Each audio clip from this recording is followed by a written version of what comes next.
Boldwood presents Trouble for the Boat Girl, written by Lizzie Lane, and read by Claire Story. The moral right of the author has been asserted. This performance is owned by Boldwood. Chapter 1. Beth Dawson climbed on the guardrail and leaned against the cabin roof of the brightly painted narrowboat until she was high enough for everyone to see. "It's only 2 days old," she shouted, waving a newspaper above her head. Women gossiping, men smoking, and children playing hopscotch with lumps of coal all stopped what they were doing and turned towards her. "Thought you was off," someone said. "There's plenty of time. We're off up the Avon and Kennet." The Kennet Canal joined the River Avon in Bristol to the Thames in London. "We'll be halfway there by tea time tomorrow." It wasn't necessarily the truth, but it didn't matter.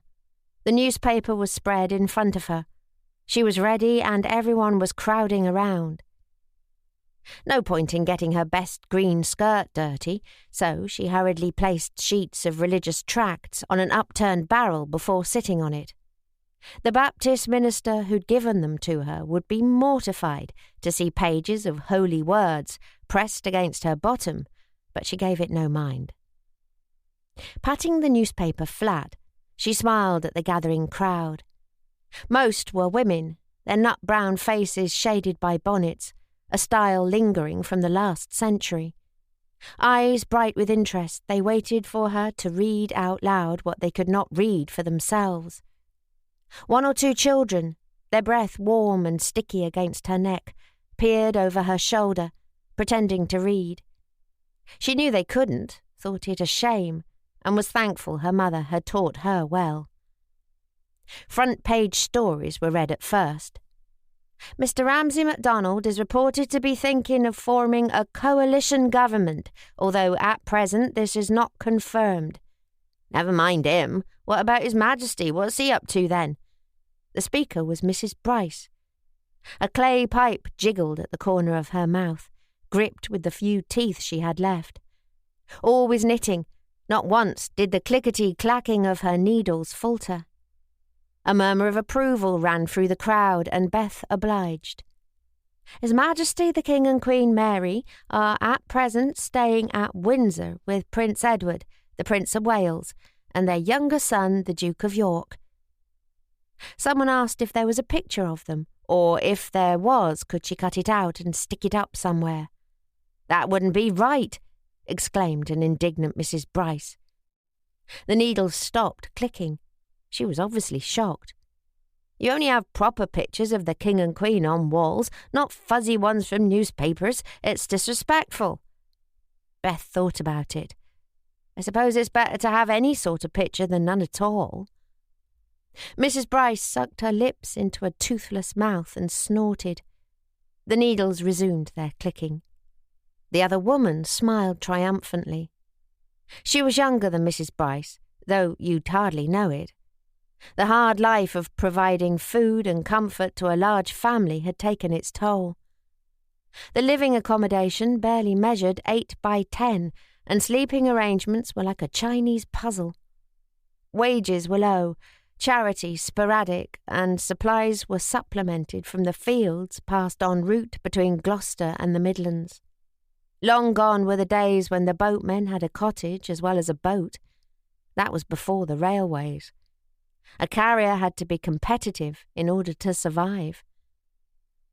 One item after another was read, including advertisements for patent medicines, boot polish, and even ladies' corsets. She knew the precious moment was over when she heard clothes rustling and a whisper, a mutter, and then a full-blown exclamation running through the group of listeners. "Daddy Dawson! Daddy Dawson! Daddy Dawson!" The louder it got, the quicker people dispersed. Her father was respected rather than liked, even by his own family. She sighed and, despite her fear of him, remained reading. He called to her from the other end of the boat. "Elizabeth!" He was on his way. Of the crowd that had listened, only her mother remained, her eyes and her feelings hidden behind the broad brim of her bonnet. Other bonnets and the tousled hair of the small listeners melted away. The adults back to their boats or to fill their buckby cans, tall thin jugs, with fresh water. The children, their boots clattering on the loose concrete, ran among the machinery and played at boats with bits of wood in the oily puddles. "Elizabeth?" His boots clunked the length of the boat. "Are you deaf? Answer me when I call you." She quickly folded the newspaper, and her mother snatched it from her. "He's getting himself into a temper," she murmured, as she hid the newspaper among the folds of an old cardigan that was in the process of being unpicked and reused. His shadow fell over them. Her mother looked up at him as meek as you like. "I'll have a fresh brew ready for you when you get back." "You better have." Like bullets, his dark eyes shot to Beth. "Are we off to the wharfinger?" she asked.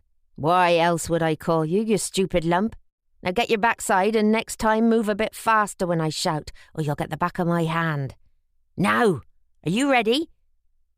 Her blue eyes regarded him from beneath the dark hair that framed a face turned nut brown by sun, wind and rain. "Of course I'm ready," she said, more defiantly than she should. "Move, I don't have time to waste." His voice was as sharp as his looks. Many times she'd wondered how a man with such looks as his could possibly be her father. His nose was hooked, his mouth wide, his eyes dark and piercing. A gold ring hung from his right ear, and a red kerchief circled his neck. No wonder the land people called them gypsies. Bells hung from the straps binding his corduroys just below the knees, and tinkled as he walked in front of her. Ignoring the black water that splashed up from dirty puddles and onto her skirt, she glared with silent resentment at the angular shoulders, the riot of hair on the nape of his neck. Menacing to face, he seemed less so from behind. She looked at him as she pleased. A sharp wind blew off the water. She hugged her green cardigan around her. Despite the weight of her work boots, she strode proudly. No one noticed a frayed cuff or a torn hem if you moved fast enough.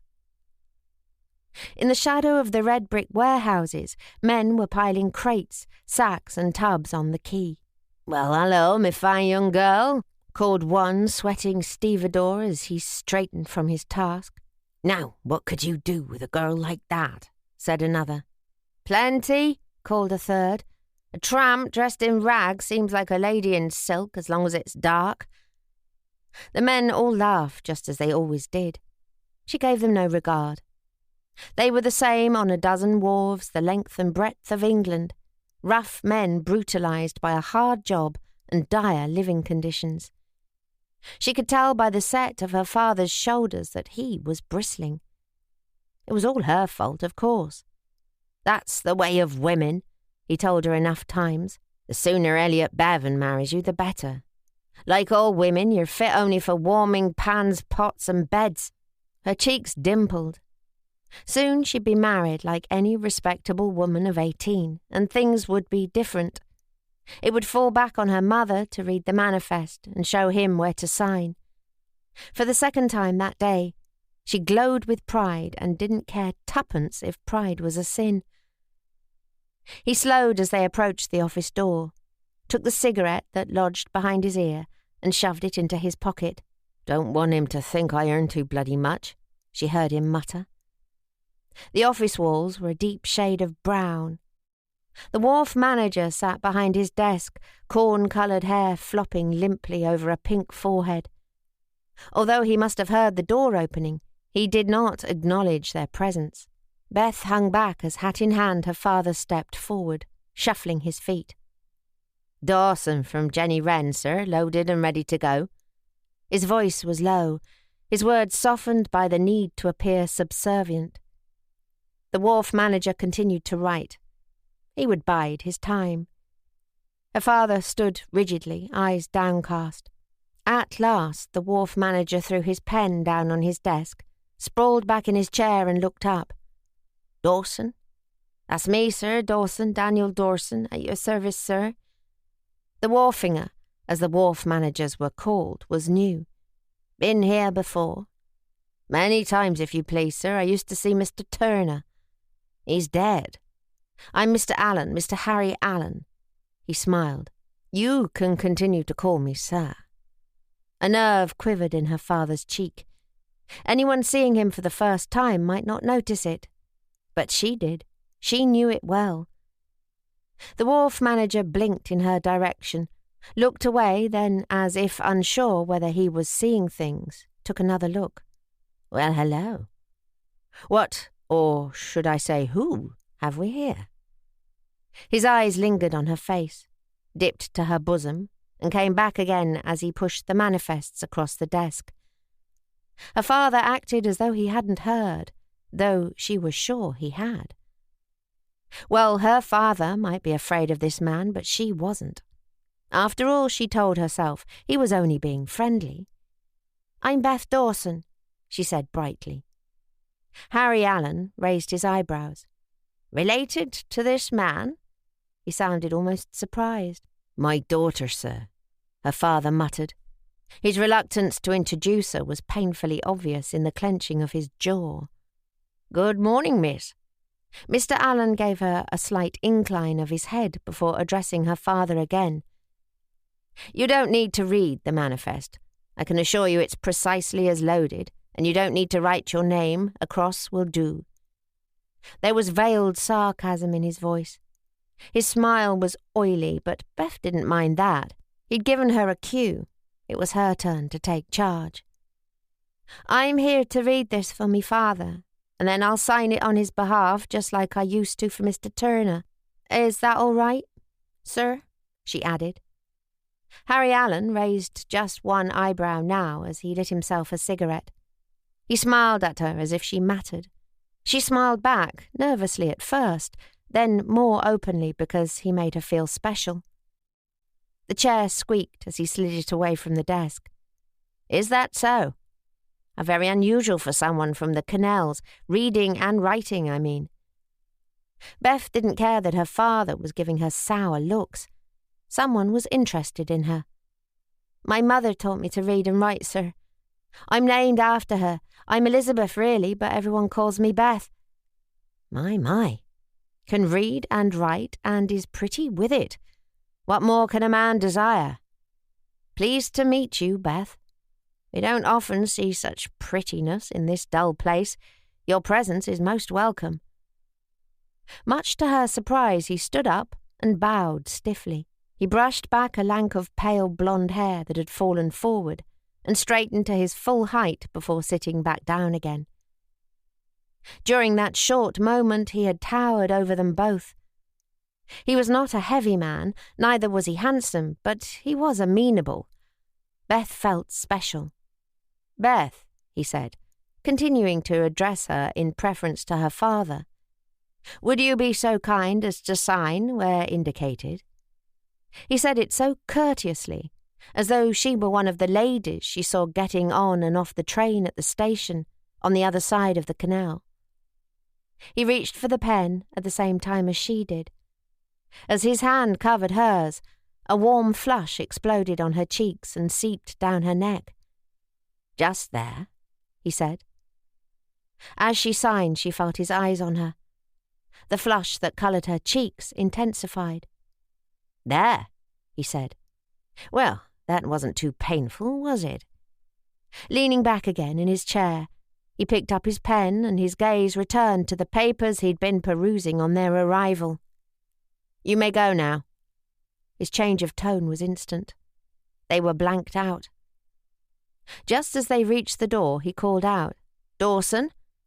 Her father stopped and turned around. Yes, sir. Make sure you bring your daughter with you again, Dawson. I prefer our manifests to be read, understood, and signed properly. Beth held her breath. The redness on her cheeks was nothing compared to that of her father. There was anger in his eyes and his jaw was set like iron. He'd been humiliated. Yes, sir, I will, sir. Goodbye, Beth. Goodbye, sir, Beth stammered. Gripping the manifests, he wrenched the door open, sending it crashing against the wall. Outside, he turned his anger on her. "You've said too much for yourself, me girl." He strode on. With a sinking heart, she followed and guessed what was coming. There was an indent in the warehouse halfway along. At one time, it must have been a door. Now it was just a deep niche dug into the side of the building. He grabbed her arm. "Clever girl, pretty girl. Well, don't you go taking on any airs and graces after that sort of talk. Don't you go thinking you got somewhere better to go in life, because you haven't. You was born on the boats. You'll be marrying and living on the boats, then you'll die on the boats." She tried to wriggle free. "Don't, Da, please don't." But he wasn't listening. He was a hard man to understand at the best of times. Humbling himself on the days he had to go into the canal office was totally against his nature. To make matters worse, a steam locomotive of the London and Midlands chose that moment to slide past on the nearby viaduct, its trucks piled high with coal. Eyes hard with hatred followed the creeping crocodile of clanging, clattering trucks. "Look at that," he said, jerking his chin to where the coal dust from the trucks stained the sky with a gritty black fog. His cheeks fluxed in and out like angry bellows. His eyes stayed fixed on the train.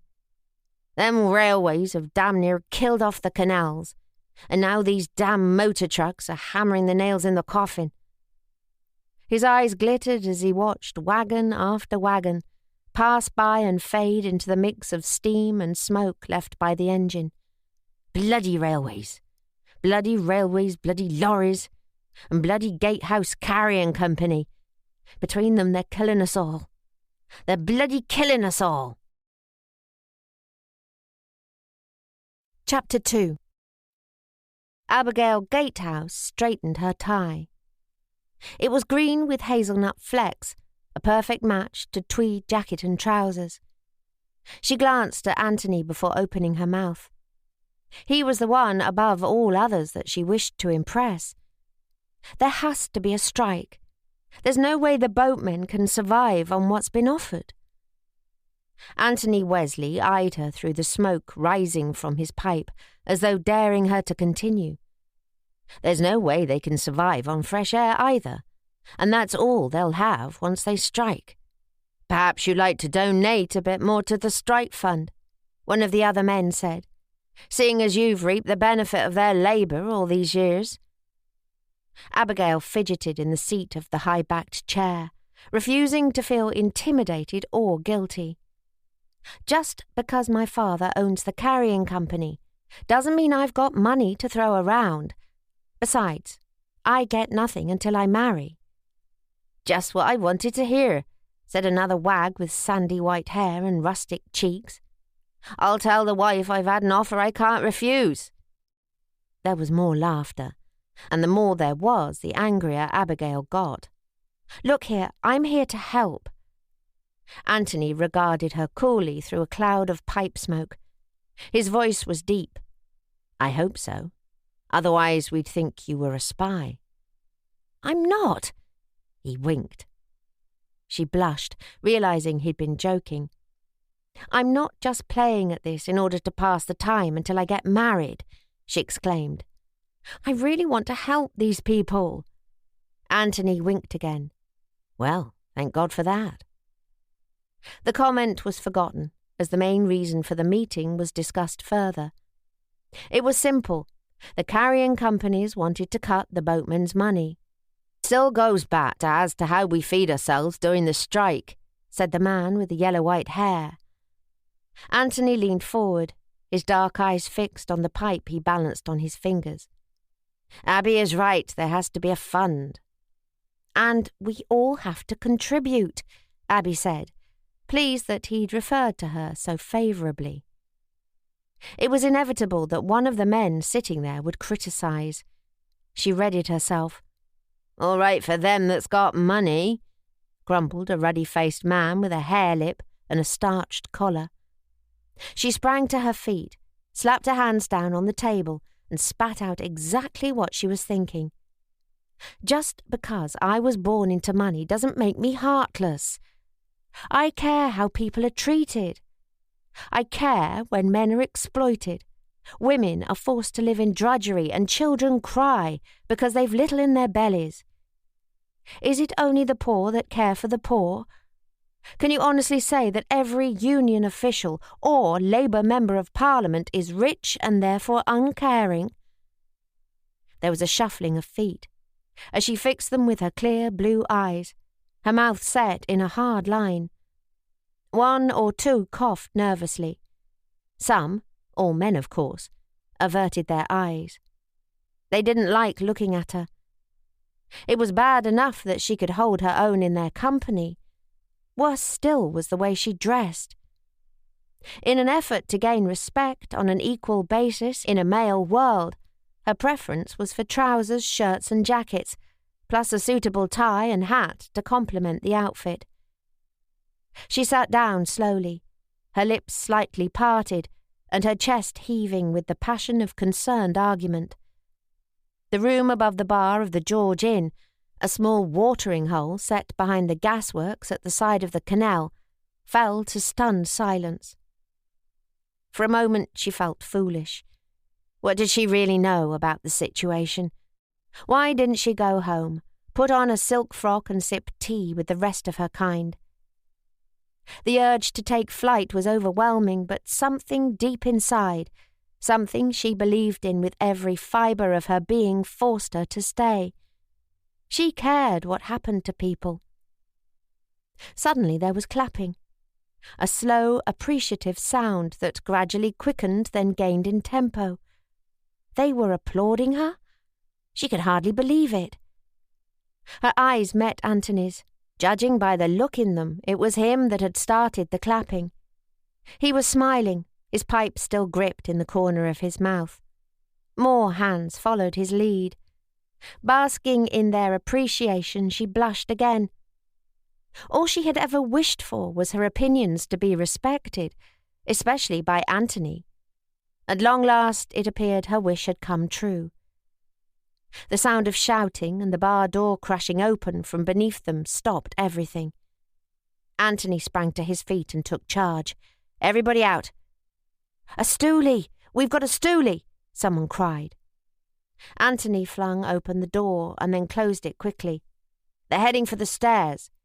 He began piling furniture against the door. Abigail held him back before he'd gone too far. "Let me out this way. Perhaps I can persuade them to go away." "I said there was a stoolie," shouted the man again. Abigail winced as he threw her an accusing stare. She immediately retaliated.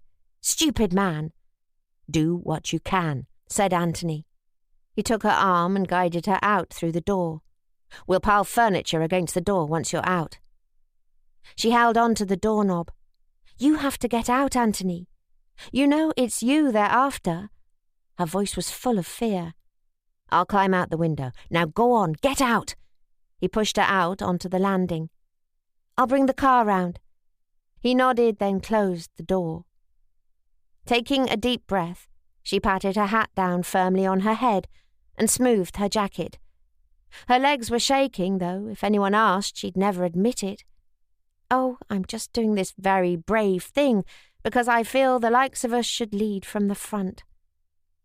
The bravery in her mind failed to travel to her legs. Hearing loud voices, she dashed down the stairs. A crowd of bullies, the usual brutes prevalent around dark streets and dockside taverns, rushed out from the bar. Though her legs were still shaking, she summoned up all her courage. "Gentlemen," she shouted. The sound of her own voice stunned her. It was a high-brow voice, the sort swiftly adopted by those like her father who had risen from humble beginnings. She looked at them down her nose. "Am I right in thinking that you work for my father?" The men exchanged dumbfounded looks with each other. "Depends who your father is," one of them muttered, a look of puzzlement on his face.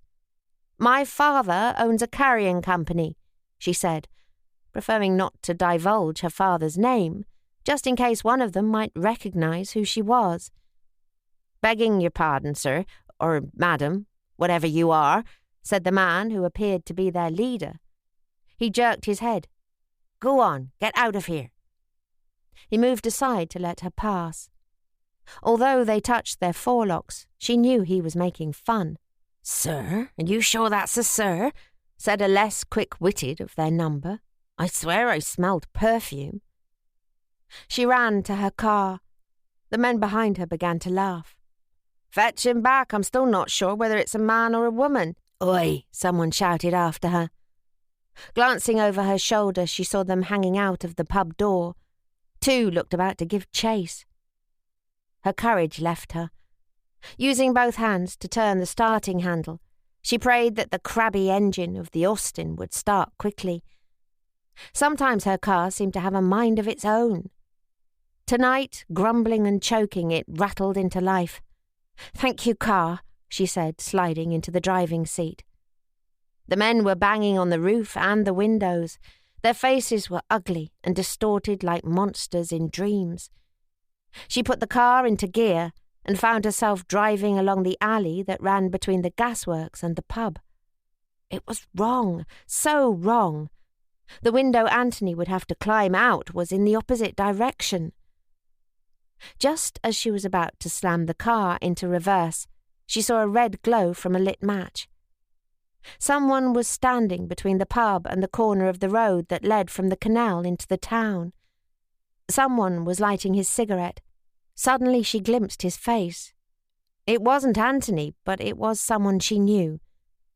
A cold fear took control of her mind. Although passionate about Anthony, the union movement and socialist politics, she didn't want her family to find out. She knew what they might do to protect their good name.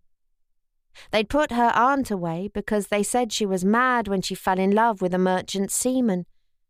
Who knows what they might do to her? Forgetting to turn on the headlights, she dashed for the only escape route open to her and drove like the devil until she was far enough away to stop, take stock, and feel thoroughly ashamed. Finally, once she was sure she'd left them behind, she came to a halt. Beneath the fragile glow of a gas street lamp, she got out of the car, flung herself against a brick wall, and was violently sick. Chapter 3. By the time they got back from the canal side office, it was evening, and her father had decreed that they would not leave until the morning. In the meantime, he was making up for his humiliation at the hands of Harry Allen, and his family were the only ones in the line of fire. Her mother bore the brunt of his bad temper. "These potatoes are too floury. This meat's too tough. Can't you get anything better than this, woman?" "With what?" thought Beth. "Pennies? Do you buy best steak with farthings?" But she kept her eyes lowered as she spooned the mutton stew into her mouth. Robbie, her brother, was 2 years older than her. He said little to his father. They'd argued when he'd been younger, but not now. It was as if there was some kind of truce between them, sensible considering that her brother was considerably taller. He also kept talking about leaving the boats and getting work in a factory. Her father was doing everything to get him to stay. Robbie kept his head down, food disappearing into his mouth as fast as the spoon could travel. "And the tea's stewed," her father shouted suddenly, making them all jump. He slammed the cup down into its saucer. Now, Daniel, I'll get you a fresh one, shall I?" "Too bloody right," he grumbled. Her mother lifted the heavy brown teapot from the small range that provided all the hot water, cooking and heating for their needs. She poured a fresh cup for him. He took a sip. "Call that fresh?" "Daniel, I've only just—" "Well, it's stewed. Make another." "But—" Beth looked from one parent to another. Rob, unwilling to get involved, got to his feet. "Be back later." Averting his eyes from what was happening, he stepped up through the tiny door into the cockpit and was gone. Beth shouted after him, "Robbie!" Poking her head up out through the door, she saw his tall figure slope off along the quay, cap lopsided and hands in pockets. Behind her, things had taken a turn for the worse. Her mother looked terrified. "Daniel! Don't Daniel me!" He grabbed the spout of the shiny brown teapot and slammed it against her mother's arm. "Call that hot?" he shouted. The pot had been stewing on the range above glowing hot coals. Her mother screamed as the heat permeated the thin cotton sleeve of her dress. As Beth leapt between them, a stream of brown liquid spilled from the spout and splashed onto her mother's hand. "No, stop it! Leave my mother alone!" She pushed the pot against her father's stomach as hard as she possibly could. Hot tea poured out all over his belly, staining his shirt. "You little—" Roaring with rage and pain, he lunged to the left, then cried out as his shoulder collided with an overhanging cupboard. Beth was out of the door and over the side of the boat. She fell face down, grazing her knees and ripping her favourite skirt and cardigan. He shouted after her, "Come here, you little cow!" "Leave her, it was my fault." She heard her mother's voice. Yet again she was taking the blame. It angered her. "Come back here, you little bitch!" His boots slammed the broken surface of the quay. Terrified, she ran into the gathering darkness. The night air was cool. Shadows thrown by wharfside warehouses hid her tears and her frustration. She walked sluggishly now, her boots dragging through the grime, her arms limp and helpless at her side. With a sigh, she leaned against a warehouse wall and looked up at the ribbon of star-spangled sky that flowed between the building and the one opposite. Staring at the stars helped her feel less guilty about leaving her mother alone with her father. Someone had once told her you could wish upon a star. Well, she wished now. She wished for happiness. At present, the only time she truly achieved this was within the well-thumbed pages of a book, escaping into a different world. Later, she would have to go back and face her father, but by then he would have come home drunk and fallen onto the bed behind the green-checked curtain where he would stay snoring till morning. The tiny cabin would smell of his sweat, tobacco and, most of all, beer. Quietly and swiftly, she would get her bedroll from within the storage box beneath her bed, and without taking her clothes off, she would get in and hope the morning and the beer he'd consumed would bring forgetfulness. She huddled down in a doorway and waited. In time she dozed, her head resting on her knees. She didn't hear him approach. She didn't know he was there until his shadow fell over her and he nudged her with the toe of his boot. "And what, may I ask, are you doing here?" She started and looked up at him. Nothing at all." "Well, well, well." A slow smile spread across his face. "If it isn't the little girl from the Jenny Wren who can read and write." It was Harry Allen. She wondered what he was doing here. Surely the office was shut. She attempted to get to her feet. "Let me give you a hand, me dear," he said, his smile sliding across his face. Slipping his hands beneath her armpits, he lifted her to her feet. "You alone, me dear?" he asked. She nodded, her head ached, and she felt incredibly tired. Like a rag doll, she flopped against him. "Well, well," he said, "what's been happening to you?" "I was hiding." Her voice was muffled against his jacket. He slid his hand beneath her chin. His fingers gently touched the bruise on her cheek, the result of a slap she'd received days ago. "I take it your father did that?" She said nothing. "Answer me, girl, why did he hit you?" "I threw hot tea over him," she said in a cracked, low voice. She couldn't remember the real reason it had happened. The event with the teapot was more recent and seemed as good a reason as any. He seemed amused. I bet that pleased him. He smiled and shook his head. "But trust Harry, my pretty young Beth. He'll kiss it better for you." He kissed her forehead. It felt good. She remembered how good he'd made her feel earlier that day. "How about having a cup of tea with old Harry here and telling him all about it? What say you?" He didn't wait for an answer. but cupped her elbow in his palm and led her past the warehouses and the silent machinery. Eventually they entered the office where she'd been earlier. She went willingly. It was very dark, much darker than during the day. The only light came from a gas flame in a lantern outside. "Does your father beat you often?" Harry asked as he closed the creaking door. "I don't want to talk about it." Harry moved between her and the light, his shadow covering her like a black cloak. "Hitting a lovely little girl like you. A girl who can read and write." She took steps back until she was sat on the very edge of the desk. He pinned her arms to her sides. His lips were hot and wet on her mouth. She wriggled, but her efforts only seemed to make him more determined that her body should stay tightly up against his. "Please let me go," she managed to say between kisses. "Now listen to old Harry," he said, his breath wet and warm against her ear. "Do exactly as he says, and in no time at all you'll feel better. You'll feel really good, mark my words." She tried to scream but only managed a whimper. His hands clawed at her clothes. His fingers found her breasts. She pushed at his chest with the flats of her hand. He snatched at her waist, jerking her belly towards him so that her head snapped backwards. His hand groped beneath her skirt, between her legs. "Please, you can't do this. I'm getting married." "Then you'll be ripe and ready for it." His smell, a mix of tobacco, damp wool and male sweat, made her feel sick. He groped beneath her underwear. "No!" Her cry was drowned against the dampness of his clothes. She pummeled his shoulders. He laughed. "I love a woman with spirit. It adds spice."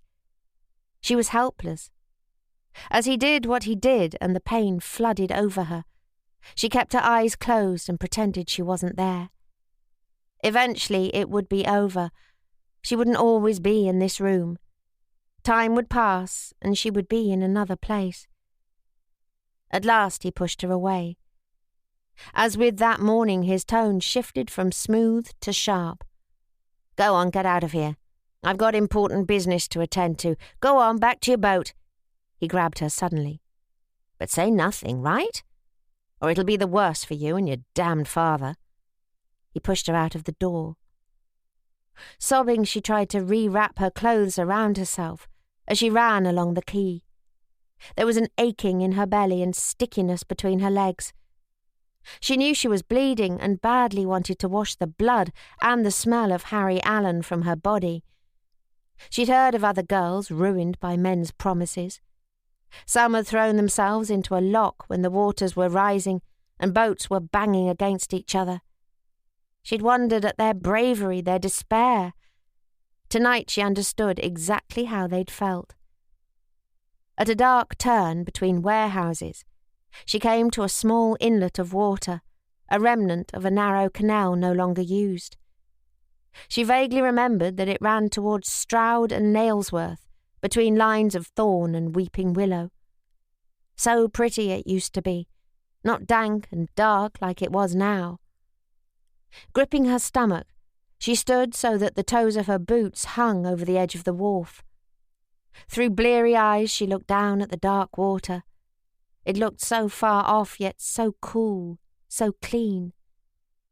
To her right she heard drunken shouts mixed with loud singing. Off to her left and out of earshot, a number of narrowboats were moored, their small windows throwing patches of amber light onto the quay. Her eyes returned to the water. Could she do it? How deep was it? And would she go under and not come up? Somehow it didn't seem to matter. All she could think of was what her father would say if he should find out. Bracing herself, she stood up straight and closed her eyes. One deep breath, a sudden jump, and that was it. On impact, she caused a splash. At first, it washed over her, but once she'd found her footing, it reached only to her chest. She was wet through, her hair sticking to her head and around her face. She gasped with a mix of joy and relief. She was alive. After she got out, she didn't know how long she walked or where. Everything was a blur, Time and place melted into nothingness. Silence surrounded her. Just at that moment, when she allowed her mind to drift and her caution to lessen, she heard a sound, then a series of sounds getting louder and louder. She froze. Was Harry Allen following her? No, he'd said he had important business. At first it was like the clattering of lightweight horses on cobbles. But what would horses be doing out at this time of night? Boots. She was hearing boots, the sound of men running. Angry shouts rose above the pounding of hobnails on cobbles. Heart racing, she melted beneath the shadow of a wooden staircase. Dark silhouettes, followed by flesh and blood figures, fell around the corner from the direction of the town. The first looked to be running for his life. His cap had fallen off, gaslight lit his face and the fear in his eyes. Men in dark clothes with grim faces and heavy boots came running behind. Long sticks in raised hands waved menacingly towards the night sky. Her teeth would have chattered if she hadn't clenched them so tightly. A flickering gaslight hanging on a warehouse wall emphasized evil masks intent on violence. The man they were chasing fell to the ground. Black water and cinders flew upwards, raining like hail against the warehouse, the handcarts and the bits of idle machinery. "Got him! Don't let him get away!" The voice was coarse and brutal. "Let him have it!" There was a whistling sound as the staves flew through the air above the dark figures. Heavy wood thudded against brittle bones. The man on the ground curled up into a tight ball, blow after blow after blow. She covered her ears with her hands and squeezed her eyes tightly shut. "Please, God," she prayed softly, "help him. Don't let him die." The heap of men was like a great dark monster with many arms and many backs, moving, raising sticks, beating, bending over the dark bundle that lay on the ground. "That's enough, lads. He's learned his lesson." Beth froze. The voice came from somewhere in the darkness. Harry Allen. "That'll teach him to stir up them that don't know any better." The staves halted in mid-air. The bundle on the ground did not move. The rough crew turned to where Harry Allen's voice had come from, a patch of darkness just beyond the halo thrown by the gaslight. Fearful lest he should see her, she sank deeper into the shadows. "Here's your money," said the voice. Coins tinkled like bells as they spun and bounced among the cinders and broken cobbles. "Shall we chuck him in the canal?" asked one of those who had done the beating. "Why not?" said another. "He can swim or he can sink." Another laughed. "No," said the voice, "leave him there. Go and get yourself some drink or whatever's your fancy. You've worked well enough today." With murmurs and low laughter, the brutes grovelled on the ground, staves thrown to one side as fat fingers probed among the dirt and grime until every piece of silver was accounted for. Some patted each other on the back and laughed as they made their way back up the slope to the double gates that separated the canal and warehouses from the rest of the world. One man lingered and looked down at their handiwork. "This is just for you, Anthony Wesley," he said, his grin like a scar across his face. The man on the ground groaned as a heavy boot divided his ribs. Beth shoved her hand into her mouth. She felt bile rising from her stomach, but now was not the time for making a sound. Once she could only hear the sound of her own breathing, Beth stepped out of the shadows. She looked down at the man they'd called Anthony Wesley. Was he dead? She couldn't be sure. Bending down, she touched his face. It was sticky with blood. Cinders and dirt were caked in his hair. "Are you alive?" She said it softly, endearingly. "Please, God," she said, closing her eyes and raising her face to the stars. "Please let him be alive." Her heart jumped as a sudden sound made her look toward the darkness beyond the pool of light thrown by the flickering gas. She saw nothing. Just rats, she thought. Just rats, and they were certainly less dangerous than the men who had done this. The man on the ground groaned and tried to move. "Wait," she said, and felt stupid for saying so. After all, the poor man was in agony and hardly likely to hear her or to run away. But all the same, she had to say something. "Wait, I'll get help." Chapter 4. Hitching up her skirt, she ran like the wind back to Jenny Wren. Mud flicked up from her heavy boots, but she gave it no mind. In the distance, her father's angular frame leaned on the tiller. He was talking to her brother. A familiar figure stood with them. Elliot. Elliot was here. "Elliot, da!" Her father turned towards her. "Back, are you? Like the bad penny, you always turn up." Elliot looked puzzled. "What's up, girl?" On hearing the commotion, her mother's head bobbed out from the cabin below. "A man," Beth gasped, her chest heaving with racing breath. "He's back there." She pointed behind her. "A group of men beat him with sticks." Her father's dark eyebrows met above his nose. "'Tis none of our business. Get inside, woman." He reached out to grab her. "He's hurt. We have to help him. Elliot?" Her fiancé looked as though he was trying to come to some kind of decision. "All right, who is this man?" "They called him Anthony Wesley." "The Union man?" The men exchanged looks of alarm. Suddenly they were all action. "Stay here," her father said, pushing her aside. "But you don't know where he is." Without waiting for any response, Beth turned and began to run. Elliot, her father and brother were running too, and although they were strong and their legs were long, they did not overtake her. "Around here," she shouted. Elliot was right beside her. "That's him," she said, breathless. "I don't think he's dead." "That's Anthony Wesley, all right," said Elliot as they knelt beside the beaten form. "He isn't dead."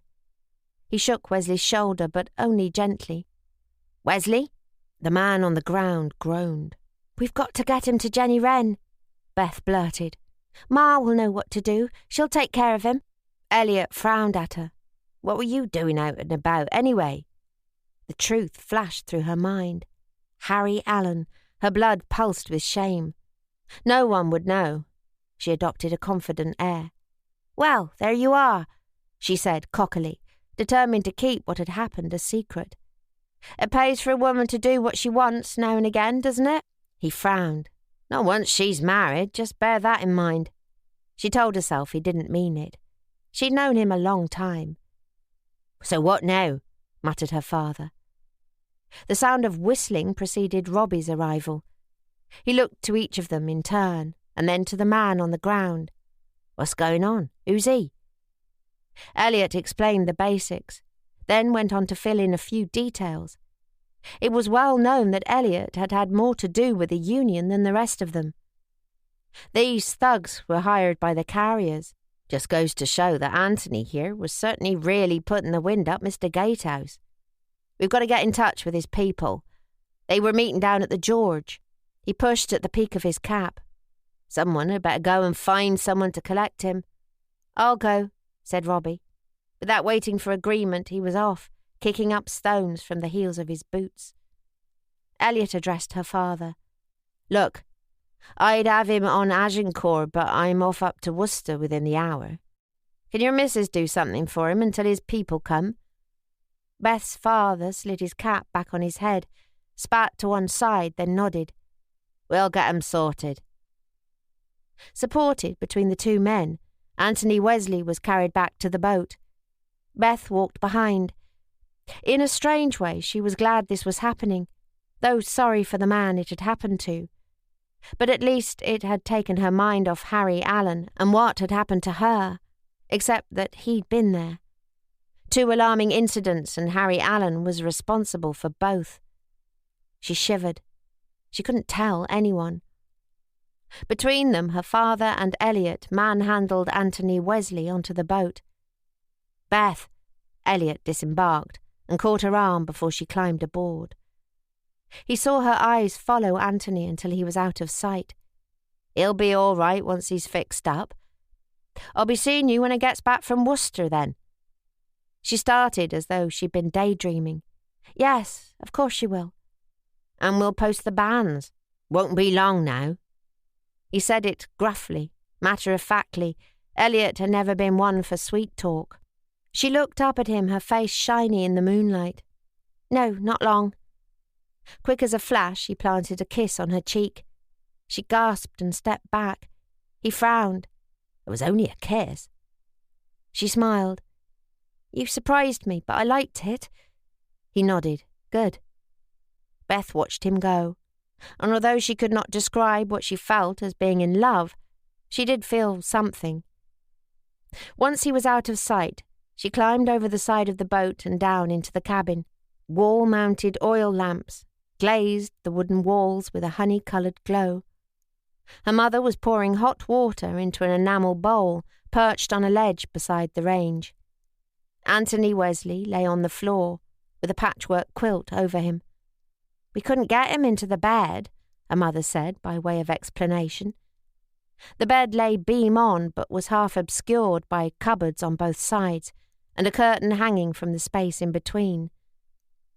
Wedging herself between the man and a side seat that doubled as a cupboard, she studied the rugged face, the strong chin, and the dark hair that fell into soft waves around his temples.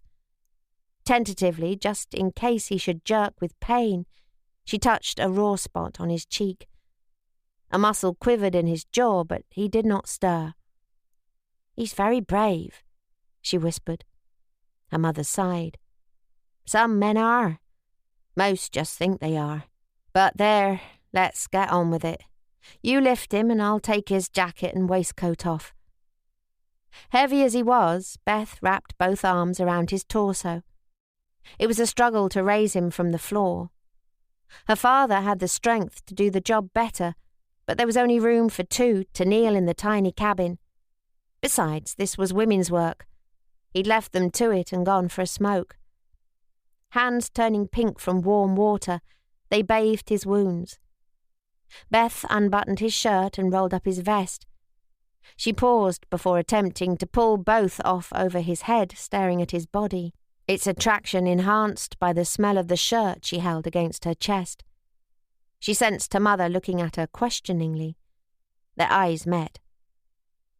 "I've never seen such a smooth chest before," said Beth. "Dad's hairy, so's our Robert, like apes if you think about it."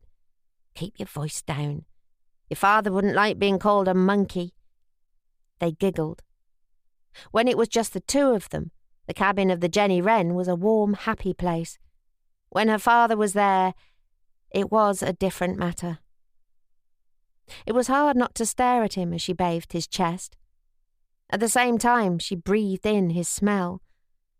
There was no hint of stale sweat that one almost got used to in the close confines of a narrowboat.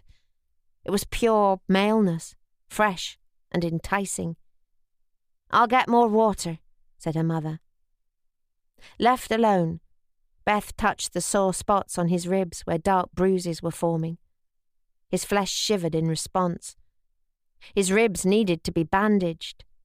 She reached for the long strips that had been torn from an old sheet. His eyes suddenly flickered open. "Where?" He stared as he said it quickly, then shut them again. Beth leaned closer, gazing into his face. Soon he would regain consciousness, but not yet. Holding him in a close embrace, she ran the ripped-up cloth behind his back, taking it beneath him from the left side and bringing it out from the right. He opened his eyes just as both her arms embraced him. "Where? Who?" Very gently, she pressed her hand against his shoulder. "Lie still," she ordered. "You've been injured." A pained smile slowly creased his lips. "Am I in heaven?" "What makes you think that?" "I thought you were an angel." She shook her head and flushed because she was still holding him in that close embrace. "I don't have any wings. How can I be an angel? And what with these boots?" she said, and flushed again as the smile came to his face. He chuckled and began to cough and splutter. A worrying, gurgling sound came from his chest, Acting swiftly, she heaved him higher and hugged him closer. "That's nice," he said between splutters. "Less of your sauce." She reached for the bowl of water. "Spit in here," she ordered. His head rolled slightly, but a wicked smile played weakly around his lips. "I'd prefer to kiss you." His bravado was short-lived. Retching and spluttering, he leaned over and spat a mix of phlegm and blood into the warm water. The effort drained him. "Save the kisses and get to sleep," said Beth. "Yes, my angel." His eyes fluttered and closed, then opened again. "Will you hold my hand, angel? Only until I fall asleep, perchance to dream," he added softly. She slipped her fingers around his and looked down at his hand. Despite it looking so strong, it seemed weak lying there in hers, as though the bones had fallen onto the floor without her having noticed. "Stay with me," he said, with a sudden flickering of eyelids. "Even if I die, stay with me." Whilst his eyes fluttered, she sat watching him. Once they were closed, she reached for the book she had been reading between chores. It was a ragged thing, newly acquired from some Salvation Army handout, and was called 1001 Arabian Nights. It was about a queen who told stories in order that her new husband would be too enthralled to execute her. Once she'd decided she could do no more, her mother took her own pipe to smoke out in the cockpit. "I'll keep an eye on him whilst I read," Beth called after her. Absorbed in the wonders of Arabia, she did not realize for a while that Anthony Wesley was staring at her. "You're reading?" He sounded surprised. Reminded of Harry Allen's attitude, she looked at him with as much disdain as she could. "I read quite a lot. Not just books. I read newspapers aloud to people who can't. And when I can, I teach the little ones to write their names. Us boat people are not all illiterate, you know." "I'm sorry.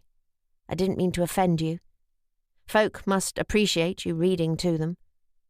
"They do. The grown-ups like being read to, and the children like to learn." "But they don't go to school too often. Is that right?" She shrugged. "They're lucky to get any schooling at all. None of us are in one place long enough. My mother taught me. She came from the town." "Was she a teacher?" She shook her head. She would have liked to have been. So would I. Her thoughts drifted. "A penny for them," said Anthony. "Your thoughts. Your dreams, too. I'll give you a penny for them." She laughed, the most joyous sound she'd made all day. Would it matter if I told him my dream? I haven't even told Elliot my dream. "Who's Elliot?" "The man I'm going to marry. I'm not sure he'd approve of it. He might think it's stupid and that I should concentrate on being a wife." "Then tell me what it is. Only if you want to, that is." Suddenly the words were pouring out. "I would like a little house at the side of the canal, with a room where I could teach children to read and write." He didn't say anything. She looked down at her hands. "That's a wonderful dream." "I think so." "I used to read a lot when I was at sea," he said. "Miles and miles of endless ocean with no land and no loved ones. So I read and I read and I read. I used to buy second-hand books in every port I visited. In Montevideo I bought the complete works of William Shakespeare for 2 shillings. The shop owner looked relieved to get rid of them." Anthony chuckled again. Mind you, he was really taken aback. He'd never met a merchant seaman who could read, let alone appreciate the works of Shakespeare. "I'd never read Shakespeare," she said, and felt ashamed for admitting it. "You'd love it," he said, his voice dreamy, his eyes thoughtful. Beautiful words, timeless stories of lovers, liars, scoundrels, and saints. Then he raised one hand and ran his finger gently down her cheek. "And fairy queens who fall asleep in enchanted groves, and wake up to find they have loved those who do not deserve it. Then he recited a piece about wild thyme. The touch, the look, the silence hung between them for a moment. Was it her imagination, or had her heart stopped beating for one tiny instant? She felt her face reddening for fear she might have been mistaken, or that he might be playing games. Suddenly, flustered by his presence, she pushed him back down. "You'd better sleep now," she said bossily, embarrassed by the effect he was having on her. "Yes, my angel," he said, his voice fading to a hushed breath, his eyes closing and his head falling to one side. "Anything at all, as long as you stay by my side." Even though she'd bidden him sleep, she found herself hating it when he closed his eyes. They were so